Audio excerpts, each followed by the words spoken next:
خالقي للهدئ والسلام للإنسان وفشى العلوم على الأراضي والسماء فالت ببرقشة من الألوان دينا وتقنية علوما حرفة حسب السليقة من أولي الأفنان لاءت جميع ما.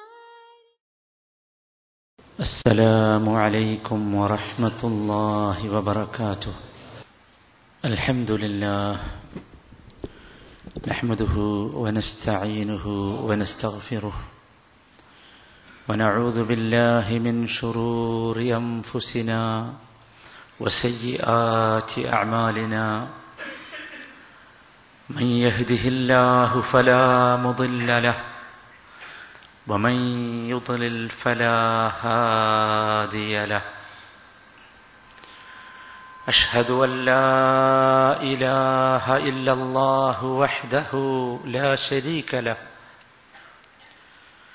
وأشهد أن نبينا محمدا صلى الله عليه وعلى آله وأصحابه وسلم رسول الله وخاتم الأنبياء أصلي وأسلم أفضل الصلاة وأزكى السلام وأتم التسليم على هذا النبي الكريم على أشرف الخلق نبينا محمد صلى الله عليه وسلم. يا أيها الذين آمنوا اتقوا الله حق تقاته ولا تموتن إلا وأنتم مسلمون. أما بعد فإن خير الحديث كتاب الله وخير الهدي هدي محمد صلى الله عليه وسلم وشر الأمور محدثاتها وكل محدثة بدعة وكل بدعة ضلالة وكل ضلالة في النار. أعوذ بالله من الشيطان الرجيم. وإذا قرئ القرآن فاستمعوا له وأنصتوا لعلكم ترحمون. അല്ലാഹുവിൻ്റെ കൽപ്പനകൾ, നിർദ്ദേശങ്ങൾ ജീവിതത്തിൻ്റെ മുഴുവൻ ഭാഗങ്ങളിലും സൂക്ഷിച്ച് പാലിച്ച്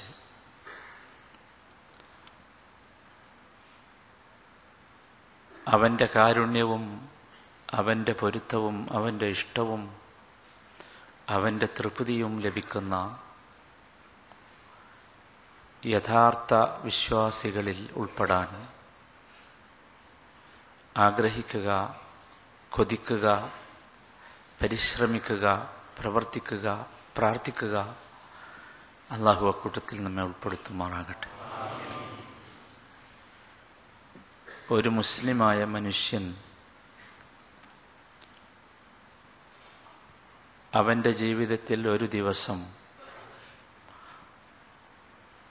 ഏറ്റവും കൂടുതൽ പറയുന്ന വാക്ക് ഏതാണ് എന്ന് ഞാൻ ചോദിച്ചാൽ എന്തായിരിക്കും നിങ്ങളുടെ മനസ്സിലുണ്ടാകുന്ന മറുപടി? ഒരു മുസ്ലിമായ മനുഷ്യൻ ഒരു ദിവസം ഏറ്റവും കൂടുതൽ തവണ പറയുന്ന വാക്ക് അർ-റഹ്മാൻ അർ-റഹീം എന്നതാണ്. അർ-റഹ്മാൻ അർ-റഹീം അതൊരു വല്ലാത്ത വാക്കാണ്. 68 തവണ ചുരുങ്ങിയത് ഒരു മുസ്ലിം നിർബന്ധമായി ആ വാക്ക് പറഞ്ഞിട്ടുണ്ടാകും. വല്ലാത്തൊരു വാക്കാണത്. അർ-റഹ്മാൻ അർ-റഹീം. പരിശുദ്ധ ഖുർആൻ നമുക്കിഷ്ടപ്പെട്ട ഗ്രന്ഥമാണ്. ആ ഗ്രന്ഥം അതിലെ ഒരധ്യായമല്ലാത്ത എല്ലാം ആരംഭിച്ചത് ബിസ്മില്ലാഹിർ റഹ്മാനിർ റഹീം എന്ന് പറഞ്ഞുകൊണ്ടാണ്. അർ-റഹ്മാൻ അർ-റഹീം. റഹ്മത്ത് എന്ന സിഫത്തിൽ നിന്ന് വന്നതാണ് അത്. എന്തുകൊണ്ടാണ് അല്ലാഹു സുബ്ഹാനഹു വ തആല ഒരു മുസ്ലിമായ മനുഷ്യനെ കൊണ്ട് ഇത്രയും തവണ ഈ വാക്ക് പറയിപ്പിക്കുന്നത്?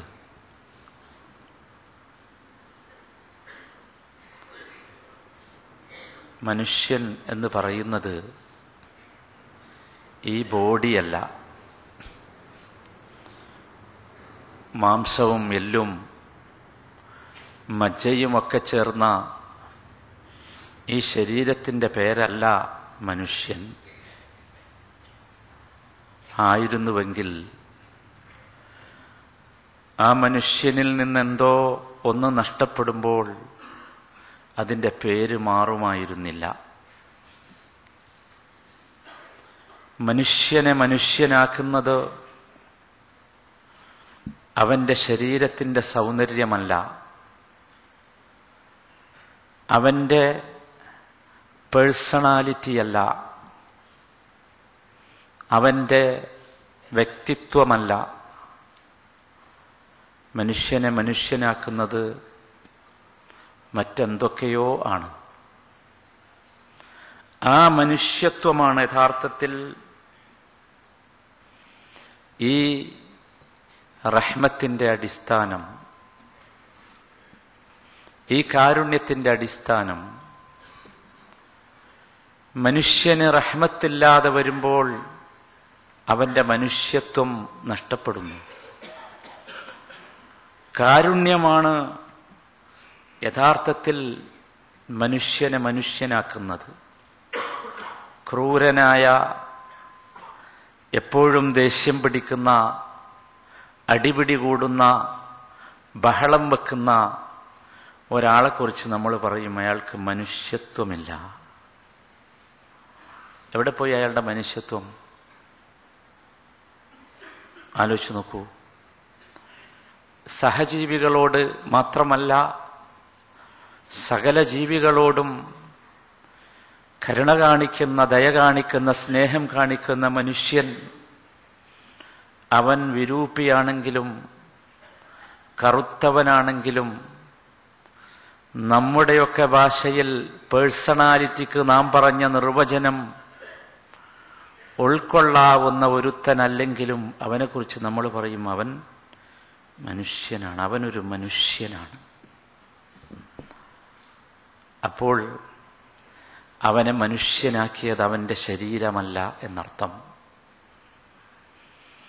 അല്ലാഹു സുബ്ഹാനഹു വ തആല മുസ്ലിമിനെ കൊണ്ട് ആഗ്രഹിക്കുന്നത്, വിചാരിക്കുന്നത് ഇതാണ്: അവൻ മനുഷ്യനാകണം, മനുഷ്യത്വമുള്ളവനാകണം.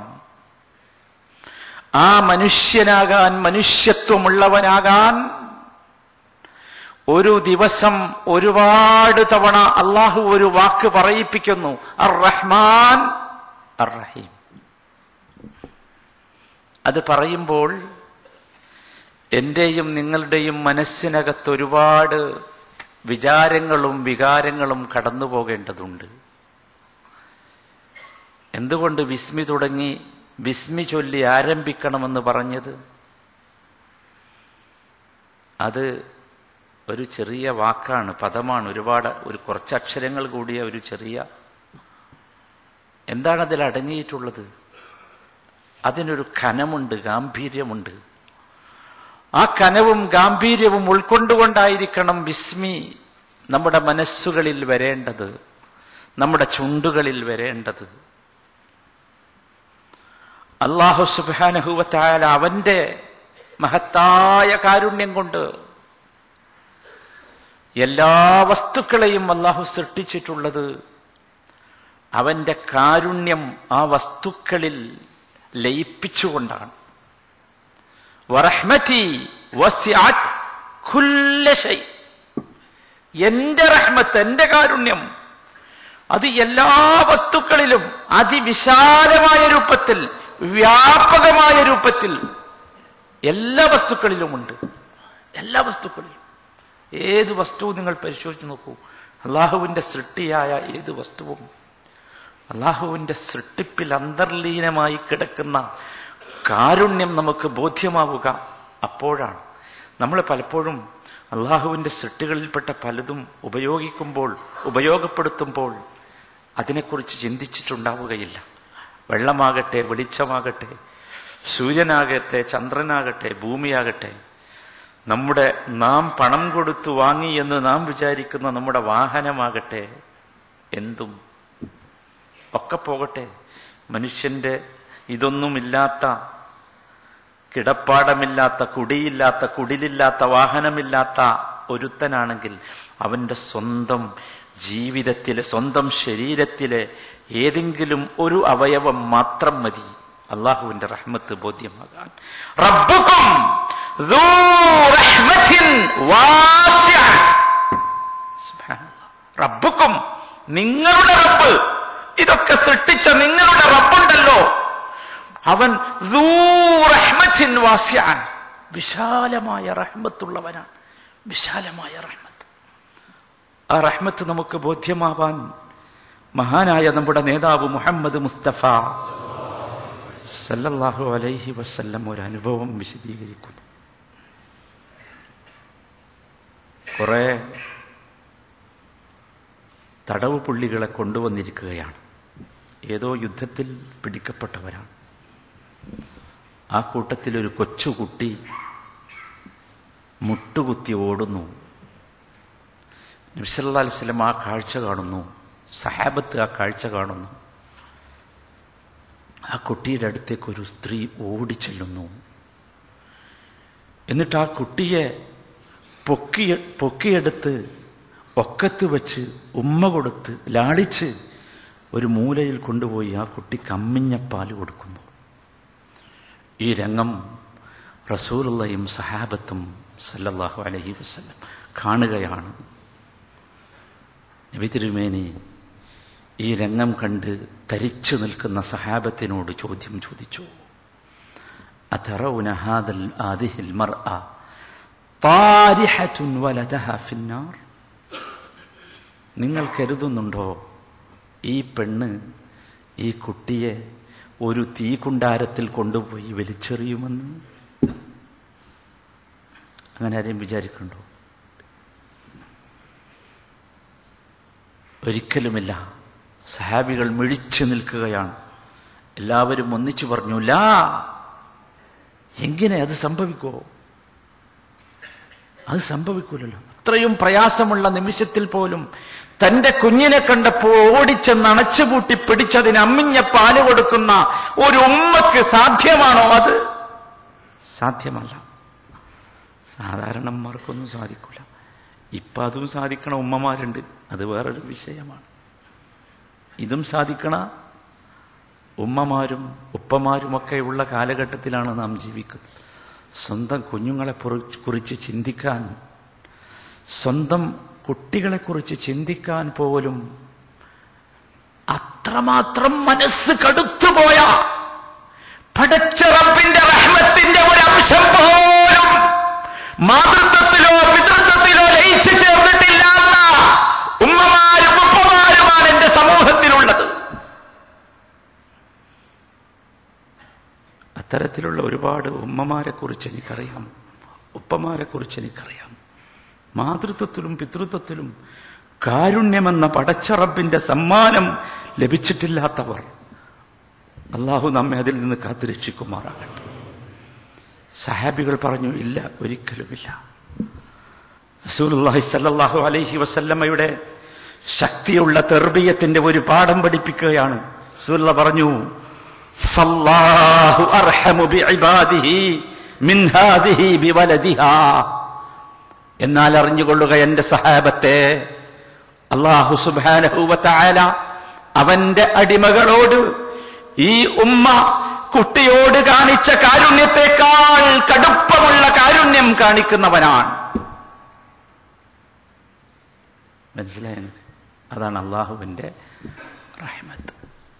അള്ളാഹുവിന്റെ റഹ്മത്ത് അതാണ്. അർ റഹ്മാൻ അർ റഹീം. വിശദീകരിച്ചാൽ തീരാത്ത രണ്ട് പദം വിശദീകരിച്ചിട്ട് പണ്ഡിതന്മാർ പരിഭ്രാന്തി ബാധിച്ച ഒരു പദം, എങ്ങനെ വിശദീകരിക്കണമെന്നറിയാത്ത ഒരു പദം. നമ്മുടെ കഥ മാത്രം നമ്മളൊന്ന് ചിന്തിച്ചു നോക്കൂ. അല്ലാഹു സുബ്ഹാനഹു വ തആലയുടെ അർ റഹ്മാൻ എന്ന് വിശദീകരിക്കുന്നിടത്തേക്ക് സലഫുകളായ ചില പണ്ഡിതന്മാർ പറയുന്നുണ്ട്, അല്ലാഹു സുബ്ഹാനഹു വ തആല യർഹമു ഇബാദല്ലാഹിൽ ഗാഫിലീൻ. നമ്മളെ കുറിച്ചാണ് പറഞ്ഞത്. അശ്രദ്ധരായി നിൽക്കുന്ന തന്റെ അടിമകളോട് അല്ലാഹു റഹ്മത്ത് കാണിക്കും. എങ്ങനെ? ഫയസ്രിഫുഹും അൻ ത്വരീഖിൽ ഗഫ്ലതി ഇലല്ലാഹ് ബിൽ വഅദി വന്നുസ്ഹി ബിത്വരീഖിൽ ലുത്ഫി ദൂനൽ ഉൻഫ്. അശ്രദ്ധരായി നിൽക്കുന്ന ആളുകളിലേക്ക് അള്ളാഹിന്റെ റഹ്മത്ത് വരുന്നത് എങ്ങനെ അറിയോ? യസ്രിഫുഹും അൻ ത്വരീഖിൽ ഗഫ്ല. ആ ഗഫ്ലത്തിന്റെ മാർഗത്തിൽ നിന്ന് അവരെ തിരിച്ചു മാറ്റും. എങ്ങോട്ട്? ഇലല്ലാഹ്, അള്ളാഹുവിന്റെ മാർഗത്തിലേക്ക്. ബിൽ വഅദി വന്നുസ്ഹ്, ഉപദേശവും സന്ദേശങ്ങളും ക്ലാസുകളും സാരോപദേശങ്ങളും ഒക്കെ അവൻ എത്തിക്കുന്ന രൂപത്തിൽ. ബിത്വരീഖിൽ ലുത്ഫ്, അള്ളാന്റെ മാർഗം ബിത്വരീഖിൽ ലുത്ഫ്, സൗമ്യമായ രൂപത്തിൽ. ദൂനൽ ഉൻഫ്, കടുപ്പമുള്ള രൂപത്തിലല്ല. സൗമ്യതയെ ഗുണം ചെയ്യൂ, കടുപ്പം ഗുണം ചെയ്യുകയില്ല. സൗമ്യമായ രൂപത്തിൽ അള്ളാഹു ഗഫ്ലത്തിൽ നിന്ന് മനുഷ്യനെ മാറ്റിയെടുക്കും.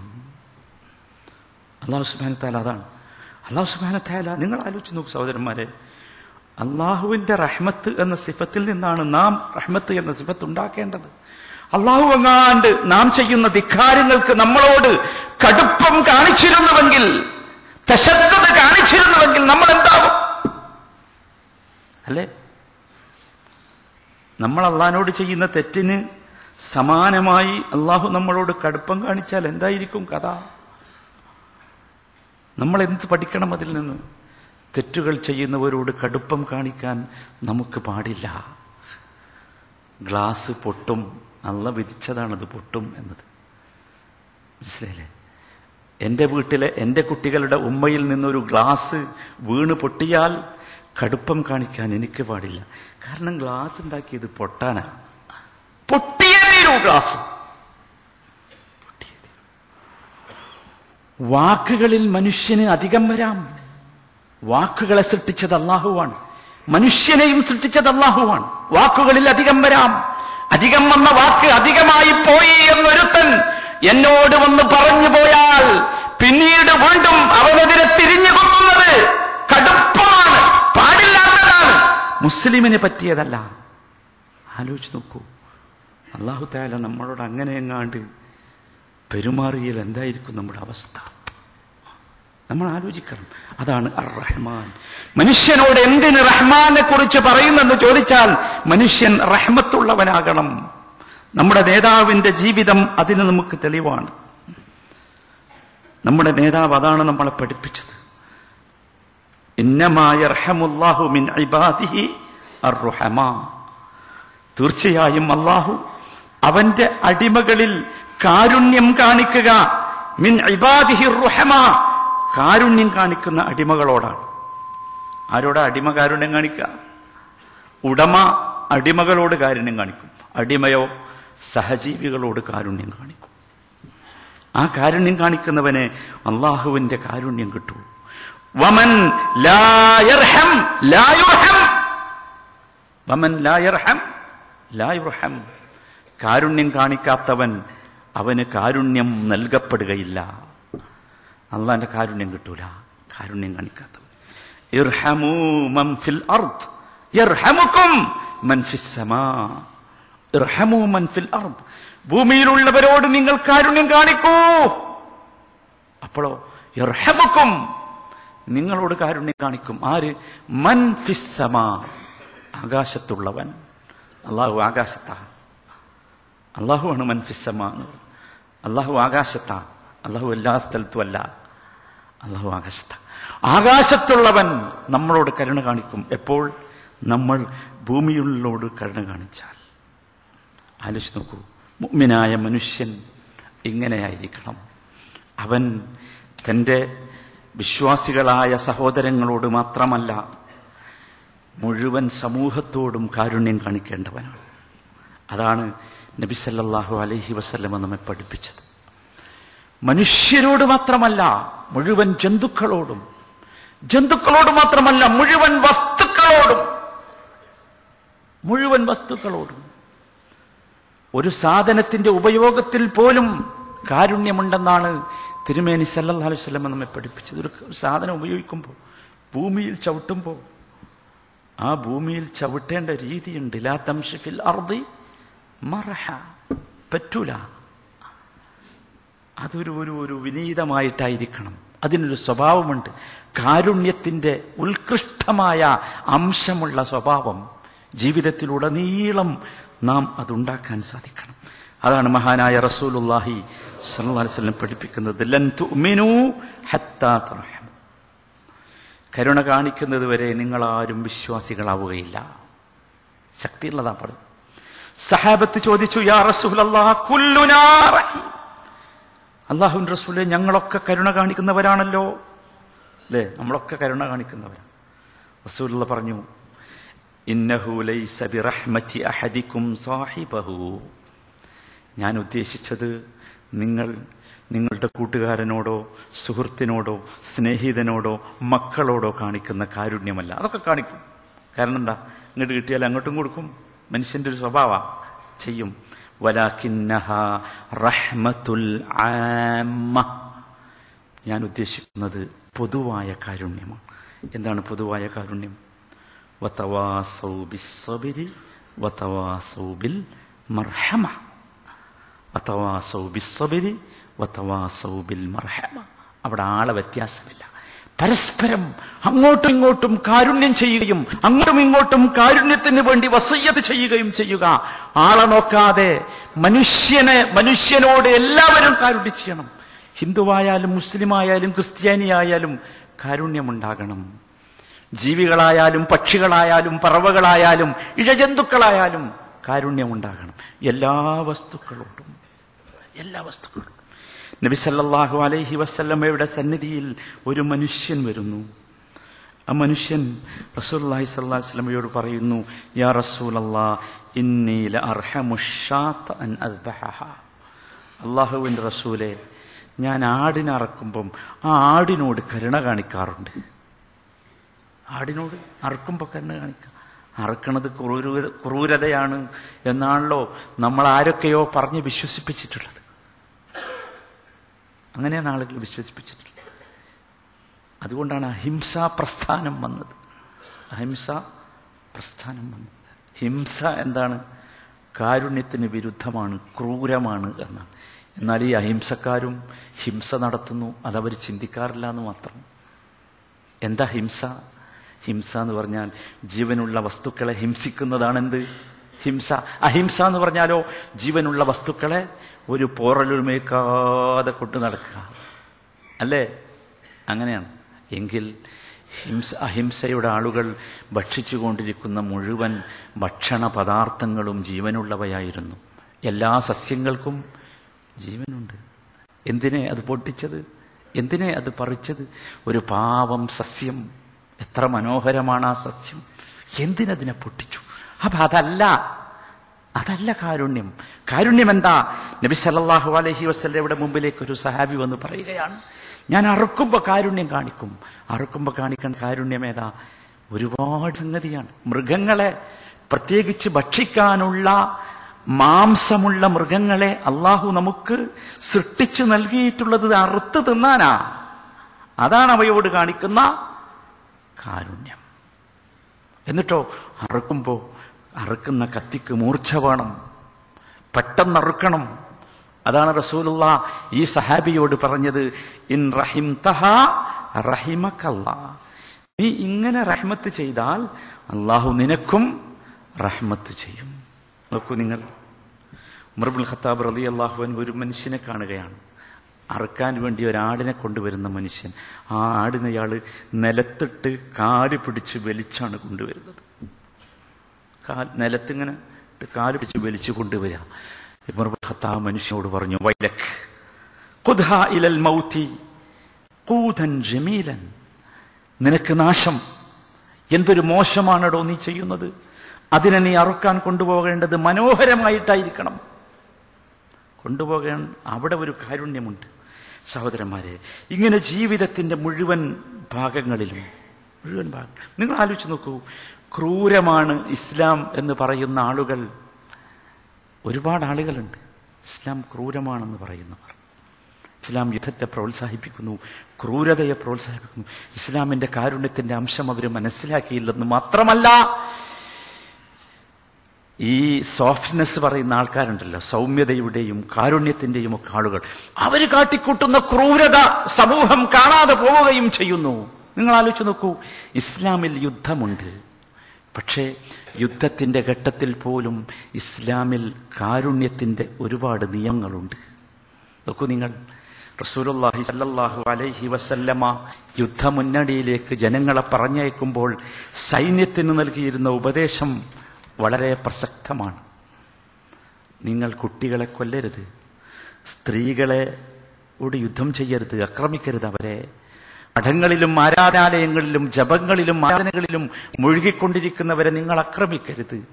ഒരൊറ്റ വൃക്ഷവും ചെടിയും നിങ്ങൾ വെട്ടി നശിപ്പിക്കരുത്. ഇതായിരുന്നു ഇസ്ലാം.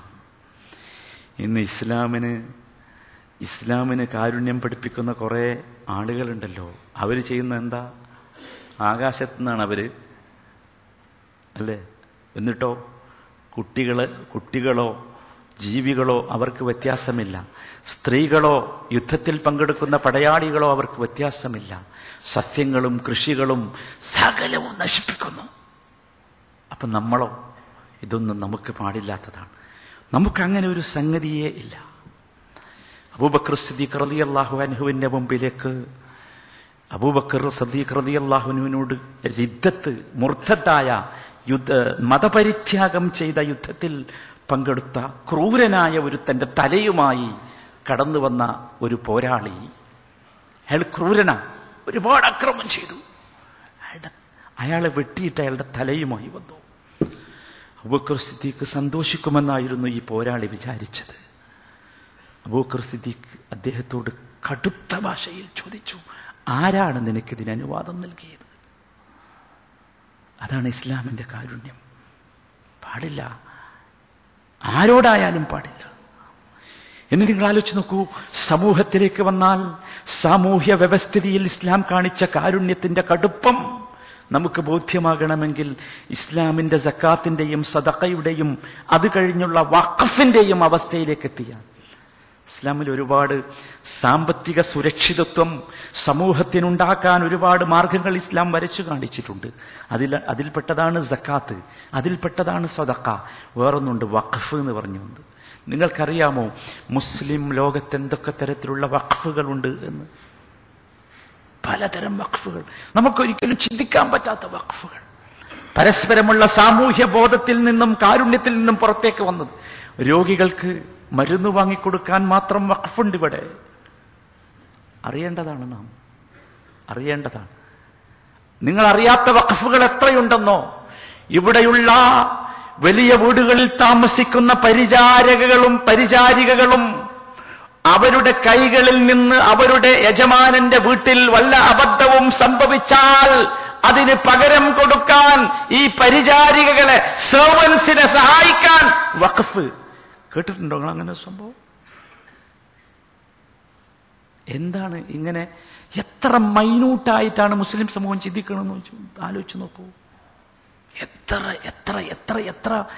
എത്ര ഗൗരവത്തോടു കൂടിയാണ് പരസ്പരം ഉള്ള ആ ഒരു സാമൂഹ്യ സുരക്ഷിതത്വം. അത് ഇസ്ലാമിലെ സിവിൽ നിയമത്തിൽ വളരെ പ്രസക്തമായ ഒന്നാണ്. കാരണം മനുഷ്യന്റെ മനസ്സിൽ, മുസ്ലിമിന്റെ മനസ്സിലുള്ള കാരുണ്യമാണ്. നമ്മളറിയണം, ഈ കാരുണ്യം നഷ്ടപ്പെടുമ്പോൾ മുസ്ലിം അല്ലാതായിത്തീരുന്നു. ഇസ്ലാമും ഈമാനും ഇല്ലാത്തവന് ഈ കാരുണ്യം ലഭിക്കുകയില്ല. അതുകൊണ്ടാണ് ജനിച്ചു വരുന്ന മുഴുവൻ ആൺകുട്ടികളെയും അറുത്തു കളയാൻ മാത്രമുള്ള കടുപ്പവും കാഠിന്യവുമായിരുന്നു ഫറോവമാർക്ക് പടച്ച റബ്ബ് നൽകിയത്. എവിടുന്ന് വന്നതാ? റഹ്മത്തില്ലാത്ത അവസ്ഥയിൽ നിന്നാണത്. റഹ്മത്തില്ലാത്തത് കൊണ്ടാണ്. അതുകൊണ്ടാണ് ഖുർആൻ അവരെ കുറിച്ച് പറഞ്ഞത്, വസ്തക്ബറ ഹുവ വജുനൂദുഹു ഫിൽ അർദി ബിഗൈരിൽ ഹഖ്.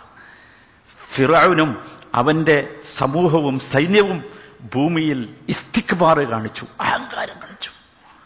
നിങ്ങൾ ആലോചിച്ച് നോക്കി, കുഫറിൽ നിന്നാണ് അത് വന്നത്. കുഫറിന് റഹ്മത്ത് കിട്ടൂല. റഹ്മത്ത് കിട്ടണമെങ്കിൽ ഇസ്ലാം വേണം, ഈമാൻ വേണം. അപ്പൊ സഹോദരന്മാരെ, നമ്മൾ അറിയണം, നമ്മുടെ മനസ്സിൽ നിന്ന് എപ്പോഴെങ്കിലും റഹ്മത്ത് മാഞ്ഞു പോകുന്നുവെങ്കിൽ, ഇല്ലാതായി പോകുന്നുവെങ്കിൽ നമ്മൾ ഭയപ്പെടണം. കാരണം അള്ളാഹുവിൻ റസൂല് പഠിപ്പിച്ചത്, അള്ളാഹു തആല ഈ റഹ്മത്ത് നൽകുക നല്ല മനുഷ്യർക്ക് മാത്രം. ഈ റഹ്മത്ത് അള്ളാഹു നന്മ നഷ്ടപ്പെടുമ്പോൾ അവനിൽ നിന്ന് ക്രമേണ ഊരിയെടുക്കും. കാരണം റഹ്മത്ത് അള്ളാഹുവിന്റെ സിഫത്താണ്, അള്ളാഹുവിന്റെ വിശേഷണമാണെന്ത്? റഹ്മത്ത്. എൻ്റെ മനസ്സിൽ നിന്ന് ചില ആൾക്കാർ പറയാറുണ്ട്, ഞാൻ ഭയങ്കര ക്രൂരനാണ്, എൻ്റെ മനസ്സൊക്കെ ഭയങ്കര. നബി സല്ലല്ലാഹു അലൈഹി വസല്ലമിന്റെ അടുത്ത് ആളുകൾ ഇത് വന്ന് പറഞ്ഞപ്പോൾ റസൂൽ അവനോട് പറഞ്ഞു, ഇംസഹ് റഅസൽ യതീം തലിൻ ഖൽബക്.